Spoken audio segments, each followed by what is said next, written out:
നമസ്കാരം ഫ്രണ്ട്സ്, ഞാൻ നിങ്ങളുടെ സനിൽ പെരുന്തോട്ടത്ത് പുതിയ വീഡിയോയിലേക്ക് എല്ലാവർക്കും സ്വാഗതം. ഇപ്രാവശ്യം ഇന്ത്യയിലെ ഏറ്റവും വലിയ രണ്ടാമത്തെ ഹൗസിംഗ് ഫിനാൻസ് കമ്പനിയായിട്ടുള്ള ബജാജ് ഹൗസിംഗ് ഫിനാൻസിൻ്റെ IPO വിശേഷമാണ് ഞാൻ നിങ്ങളുമായിട്ട് പങ്കുവയ്ക്കുന്നത്. ഈ വർഷത്തെ ഏറ്റവും വലിയ IPOകളിൽ ഒന്നാണിത്. നമുക്കറിയാം, ബജാജ് ഇപ്പോൾ വന്നിരിക്കുന്നത് 6560 കോടി രൂപ മാർക്കറ്റിൽ നിന്ന് റേസ് ചെയ്യുന്നതിനാണ്.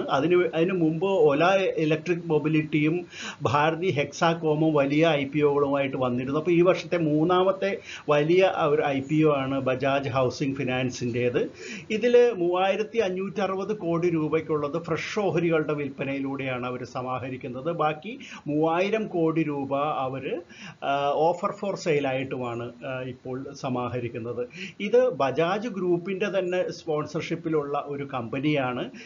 നാഷണൽ ഹൗസിംഗ് ബാങ്കുമായിട്ട് രജിസ്റ്റർ ചെയ്തിട്ടുള്ള ഏറ്റവും വലിയ രണ്ടാമത്തെ ഹൗസിംഗ് ഫിനാൻസ് കമ്പനിയുടെ IPO ഓപ്പൺ ആകുന്നത് ഈ മാസം 9-ാം തീയതിയാണ്. 9-ാം തീയതി മുതൽ 11-ാം തീയതി വരെയാണ് ഈ IPO നീണ്ടു നിൽക്കുന്നത്. നമുക്കപ്പോൾ ഈ IPOയുടെ വിശേഷങ്ങളിലേക്കൊന്ന് കിടക്കാം.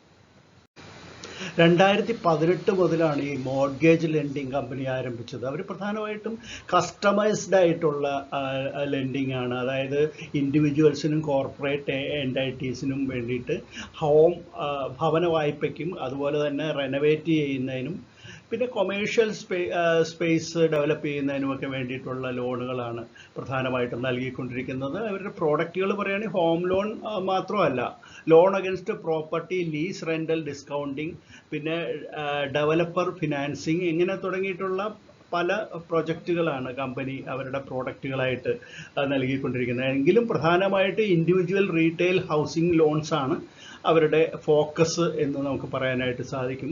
2024 മാർച്ചിലെ കണക്ക് വെച്ച് നോക്കുകയാണെങ്കിൽ ഏകദേശം 91,370.4 crores അവരുടെ അസറ്റ് അണ്ടർ മാനേജ്മെൻറ്റ് അല്ലെങ്കിൽ AUM എന്ന് പറയുന്നത്. അവരുടെ ഈ കമ്പനിയുടെ CAGR നോക്കുകയാണെങ്കിൽ 30.9% എന്ന് നമുക്ക് കാണാനായിട്ട് സാധിക്കും. ഈ ഹോം ഫിനാൻസിൻ്റെ ഒരു കാര്യം പറയുകയാണെങ്കിൽ ഇതിൻ്റെ ഒരു ആവറേജ് ടിക്ക് സൈസ്, ലോൺ കൊടുക്കുന്ന എമൗണ്ട് മിനിമം ഏകദേശം ഒരു ആവറേജ് ആയിട്ടാണ് പറയുന്നത് 46 ലക്ഷം രൂപയാണ്. അപ്പം 46 ലക്ഷം രൂപയും അതിന് മുകളിലുള്ള തുകകളുമാണ് സാധാരണയായിട്ട് കമ്പനി ലോണായിട്ട് കൊടുക്കുന്നത് എന്നുള്ളത് എടുത്തു പറയേണ്ട കാര്യമാണ്. അപ്പം മാത്രമല്ല, ലോൺ ടു വാല്യൂ റേഷ്യോ എന്ന് പറയുന്നത് 70.5% എന്നുള്ളത് നമ്മൾ അറിഞ്ഞിരിക്കണം. പിന്നെ ഇവരുടെ കസ്റ്റമേഴ്സിൽ 75.8% പേരുടെയും സിബിൽ റേറ്റിംഗ് 750 മുകളിലാണ്. അപ്പോൾ നല്ല റേറ്റിംഗ് ഉള്ളവർക്കാണ് പ്രധാനമായിട്ടും ഹോം ലോൺ കൊടുക്കുന്നുള്ളൂ എന്നുള്ളത് ഇതിൽ നിന്ന് നമുക്ക് മനസ്സിലാക്കാനായിട്ട് സാധിക്കും. പിന്നെ ബജാജ് ഗ്രൂപ്പിൻ്റെ തന്നെ കസ്റ്റമേഴ്സ് ഏകദേശം 3,08,693 കസ്റ്റമേഴ്സ് ബജാജ് ഗ്രൂപ്പിൽ നിന്ന് തന്നെ കമ്പനിക്കുണ്ട്. അതിൽ 81.7% പേരും ഹോം ലോണിന് വേണ്ടി തന്നെ കമ്പനി അപ്രോച്ച് ചെയ്തിട്ടുള്ളതാണ്.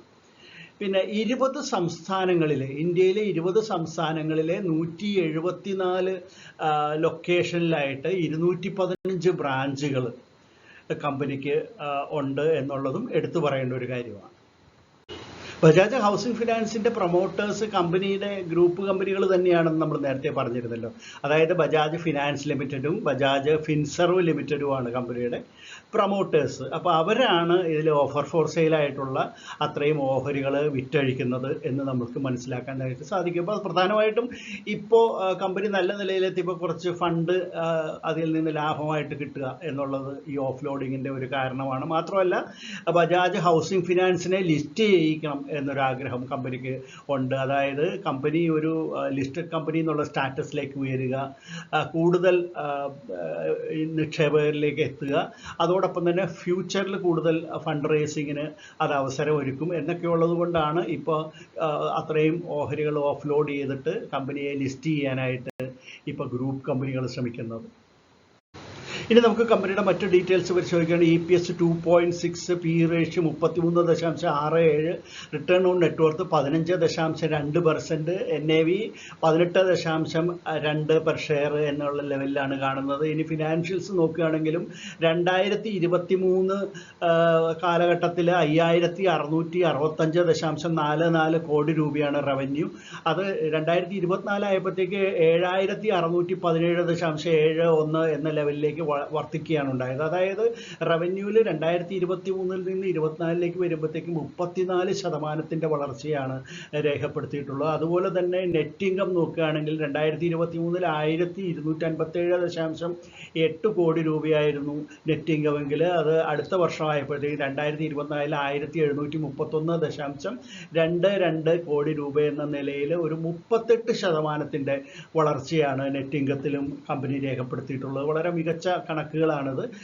ഇനി നമുക്ക് അറിയേണ്ടത് ഇപ്പോൾ എന്തിനു വേണ്ടിയിട്ടാണ് ഇപ്പോൾ ഇവർ ഇഷ്യൂ നടത്തുന്നത് എന്നുള്ളതാണ്. അതിൽ പ്രധാനമായിട്ടും നമ്മൾ പറഞ്ഞു, അത് ലിസ്റ്റിംഗ് ബെനിഫിറ്റ് കിട്ടുന്നതിന് വേണ്ടിയിട്ടും കമ്പനിക്ക് കൂടുതൽ നിക്ഷേപകരിലേക്ക് ഇറങ്ങിച്ചെല്ലുന്നതിന് വേണ്ടിയിട്ടാണ്. പക്ഷേ 3565 കോടി രൂപ 3560 കോടി രൂപ അവർ ഇപ്പോൾ ഫ്രഷ് ഓഹരികളുടെ വിൽപ്പന വഴി നേടുന്നുണ്ട്. അത് പ്രധാനമായിട്ടും കമ്പനിയുടെ ക്യാപിറ്റൽ ബേസ് വർദ്ധിപ്പിക്കുന്നതിന് വേണ്ടിയിട്ടാണ്. ഇതുപോലെയുള്ള ലെൻഡിങ് ബിസിനസ്സിലേക്ക് കൂടുതൽ പണം ഇറക്കുന്നതിന് വേണ്ടിയിട്ടും മറ്റ് ജനറലായിട്ടുള്ള കോർപ്പറേറ്റ് ആവശ്യങ്ങൾക്ക് വേണ്ടിയിട്ടും ആണ്. ഇനി ലിസ്റ്റഡ് പിയർ കമ്പനികൾ നോക്കുകയാണെങ്കിൽ LIC housing finance, PNB housing finance, Canfin homes, Aadhaar housing, Aavas financiers, Aptus value housing, home first finance, ഇതെല്ലാമാണ് കമ്പനിയുടെ ലിസ്റ്റഡ് ആയിട്ടുള്ള പിയർ കമ്പനികൾ. നമുക്കറിയാം എന്തായാലും ബജാജ് ഹൗസിംഗ് ഫിനാൻസ് ആണ് ഇന്ത്യയിലെ ഏറ്റവും വലിയ രണ്ടാമത്തെ ഹൗസിംഗ് ഫിനാൻസ് കമ്പനി എന്നുള്ളത്. ഇനി നമുക്കിതിൻ്റെ ലീഡ് മാനേജേഴ്സ് നോക്കുകയാണെങ്കിൽ കോട്ടക് മഹീന്ദ്ര, BOFA സെക്യൂരിറ്റീസ്, അതുപോലെ തന്നെ Axis capital, Goldman Sachs, SBI capital, JM financials, IIFL securities, ഇതെല്ലാമാണ് ലീഡ് മാനേജേഴ്സ്. പിന്നെ ഇതിൻ്റെ രജിസ്ട്രാർ നോക്കുകയാണെങ്കിൽ KFIN ടെക്നോളജീസ് ആണ് എന്ന് മനസ്സിലാക്കാം. ഇനി ബജാജ് ഹൗസിംഗ് ഫിനാൻസിൻ്റെ ഇഷ്യൂ ഡീറ്റെയിൽസ് ഒറ്റനോട്ടത്തിൽ ഒന്ന് പരിശോധിക്കാം. സെപ്റ്റംബർ 9 മുതൽ 11 വരെയാണ് ഇഷ്യൂ ഓപ്പൺ ആയിരിക്കുന്നത്. ഇതിൻ്റെ പ്രൈസ് ബാൻഡ് 66 രൂപ മുതൽ 70 രൂപ വരെയാണ്. 3560 കോടി രൂപയ്ക്കുള്ള ഫ്രഷ് ഓഹരികളും 3000 കോടിക്കുള്ള ഓഫർ ഫോർ സെയിലും കൂടി ചേരുമ്പോൾ ഇതിൻ്റെ ഇഷ്യൂ സൈസ് എന്ന് പറയുമ്പോഴത്തേക്ക് 6560 കോടി രൂപയ്ക്കുള്ളതാണ്. 214 ഓഹരികളാണ് ഒരു ലോട്ട് റീറ്റെയിലേഴ്സിനെ സംബന്ധിച്ചിടത്തോളം. അങ്ങനെ അവർക്ക് 13 ലോട്ട് വരെ അപ്ലൈ ചെയ്യാവുന്നതാണ്. 10 രൂപയാണ് ഇതിൻ്റെ ഫേസ് വാല്യൂ. 35% ഓഹരികളും റീറ്റെയിലേഴ്സിന് കൊടുക്കുന്നുണ്ട്. സെപ്റ്റംബർ 12 ആയിരിക്കും ഇതിൻ്റെ അലോട്ട്മെൻറ്റ് വരുന്നത്. എടുത്തു പറയേണ്ട ഒരു കാര്യം, ഈ കമ്പനിയുടെയും ഇതിൻ്റെ പ്രൊമോട്ടേഴ്സ് ആയിട്ടുള്ള ബജാജ് ഫിനാൻസിൻ്റെയും ബജാജ് ഫിൻസർവിൻ്റെയും എംപ്ലോയീസിന് ഒരു കോട്ട അവർ അനുവദിച്ചിട്ടുണ്ട്. അപ്പോൾ കുറച്ച് ഓഹരികൾ അവർക്ക് എംപ്ലോയീസ് കോട്ടയായിട്ട് മാറ്റി വെച്ചിട്ടുണ്ട്. പക്ഷേ ഓഗസ്റ്റ് 30 അവരത് അപ്ലൈ ചെയ്യേണ്ടിയിരുന്നു. അങ്ങനെ ചെയ്തിട്ടുള്ള എംപ്ലോയീസിന് ആ കോട്ട ലഭിക്കുന്നതാണ്. എന്തായാലും അത് എംപ്ലോയീസിൻ്റെ കാര്യമാണ്, മറ്റുള്ളവരെ സംബന്ധിച്ച് അത് ബാധിക്കുന്നതല്ല. NSEയിലും BSEയിലും സെപ്റ്റംബർ 16 ഇത് ലിസ്റ്റ് ചെയ്യും എന്ന് പ്രതീക്ഷിക്കപ്പെടുന്നുണ്ട്. അപ്പോൾ ഇന്ത്യയിലെ ഏറ്റവും മികച്ച രണ്ടാമത്തെ ഹൗസിംഗ് ഫിനാൻസ് കമ്പനിയായിട്ടുള്ള, ഏറ്റവും വലിപ്പത്തിൽ രണ്ടാമത്തെ ഹൗസിംഗ് ഫിനാൻസ് കമ്പനിയായിട്ടുള്ള ബജാജ് ഹൗസിംഗ് ഫിനാൻസിൽ അപ്ലൈ ചെയ്യാനായിട്ടുള്ളൊരു അവസരമാണ് നിങ്ങൾക്ക് കിട്ടുന്നത്. ഈ അവസരം എല്ലാവരും തന്നെ യൂട്ടിലൈസ് ചെയ്യണം. ഇത് വളരെ മികച്ച ഒരു ഓഹരിയാണ് എന്ന് തന്നെയാണ് വ്യക്തിപരമായിട്ട് എൻ്റെ അഭിപ്രായം. ബജാജ് ഹൗസിംഗ് ഫിനാൻസിൻ്റെ ഇഷ്യൂ ഡീറ്റെയിൽസ് നിങ്ങൾക്ക് ഇഷ്ടപ്പെട്ട് കാണുമെന്നായിരുന്നു. ഇഷ്ടപ്പെട്ടെങ്കിൽ തീർച്ചയായിട്ടും ഒരു തംസ് അപ്പ് നൽകാനായിട്ട് മടിക്കരുത്. അതോടൊപ്പം തന്നെ നിങ്ങളുടെ കമൻറ്റുകൾ വളരെ വിലപ്പെട്ടതാണ്. കമൻറ്റുകൾ ഇടണം. പിന്നെ എല്ലാ രീതിയിലും വീഡിയോയെ സപ്പോർട്ട് ചെയ്യുക. നമുക്ക് മറ്റൊരു IPO വീഡിയോ ആയിട്ട് ഉടൻ തന്നെ വീണ്ടും കാണാം. അതുവരെ നന്ദി, നമസ്കാരം, ബൈ.